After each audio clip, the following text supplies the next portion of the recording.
ষষ্ঠ দিনের মতো রাজধানীর আসনগুলোতে চলছে জমজমাট প্রচারণা। নানান প্রতিশ্রুতি দিয়ে ভোটারদের দরজায় যাচ্ছেন প্রার্থীরা। সকাল থেকেই রাজধানীর মিরপুর বেনারসি পল্লী সহ আশেপাশের এলাকায় জনসংযোগ করছেন ঢাকা ১৬ আসনের বিএনপি মনোনীত প্রার্থী আমিনুল ইসলাম। এ সময় তিনি বলেন, নির্বাচনে জয়লাভ করলে ১৬ আসনের মানুষের পাশে থাকবেন তিনি।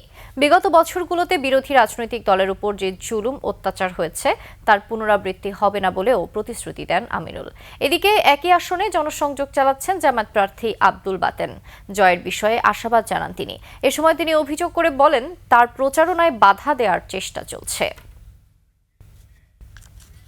যে আগামী রাজনীতিতে ভিন্নমত থাকবেই, কিন্তু ভিন্নমতের উপরে আর কখনো জুলুম, নির্যাতন, নিপীড়ন করা হবে না।